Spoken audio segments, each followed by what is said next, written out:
சென்னையில் ஒரே குடும்பத்தை சேர்ந்த 3 பேர் விஷம் அருந்தி தற்கொலை செய்து கொண்ட சம்பவம் பரபரப்பை ஏற்படுத்தியுள்ளது. சென்னை புழலை அடுத்த சூரப்பேடு ரங்கா அவென்யூ பகுதியை சேர்ந்தவர் செல்வராஜ். இவர் சொந்தமாக 3 லாரிகளை வைத்து டிரான்ஸ்போர்ட் நிறுவனம் நடத்தி வந்தார். இவருக்கு மாலா என்ற மனைவியும் 16 வயதில் இதயா என்ற மகளும், சுமன்ராஜ், கோகுல்ராஜ் என 2 மகள்களும் இருந்தனர். இவர்கள் ஒரே வளாகத்தில் உள்ள குடியிருப்பில் ஒரு வீட்டில் செல்வராஜ் மற்றும் 2 மகள்களும், மற்றொரு வீட்டில் மனைவி மாலா மற்றும் மகள் இதயாவும் வசித்து வந்ததாக தெரிகிறது. இந்நிலையில் செல்வராஜிற்கு லாரி தொழிலில் பெரும் நஷ்டம் ஏற்பட்டதால் கடன் தொல்லையில் சிக்கி அவதிப்பட்டு வந்ததாக கூறப்படுகிறது. இந்நிலையில் நேற்று இரவு வழக்கம் போல மாலா மற்றும் அவருடைய மகள் இருதயா ஆகியோர் உணவு அருந்தி உறங்க சென்ற நிலையில் செல்வராஜ் தனது 2 மகன்களுக்கு வெளியிலிருந்து உணவு வாங்கி வந்து அதில் விஷத்தை கலந்து கொடுத்ததாக தெரிகிறது.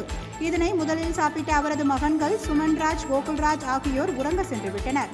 இந்நிலையில் இன்று காலை வழக்கம் போல் மனைவி மாலா கணவர் மற்றும் பிள்ளைகளுக்கு காப்பி கொடுக்க கதவை தட்டிய போது யாரும் திறக்கவில்லை. இதையடுத்து அக்கம் பக்கத்தினர் உதவியுடன் மாலா வீட்டின் கதவை உடைத்துக் கொண்டு உள்ளே சென்று பார்த்தபோது கணவனும் மற்ற 2 மகன்களும் வாயில் நுரை தள்ளிய நிலையில் மூச்சு பேச்சின்றி இருந்துள்ளனர். தகவல் கிடைத்ததும் சம்பவ இடத்திற்கு வந்த அவசர கால ஆம்புலன்ஸ் ஊழியர்கள் 3 பேரையும் பரிசோதித்து அவர்கள் ஏற்கனவே இறந்துவிட்டதாக தெரிவித்தனர்.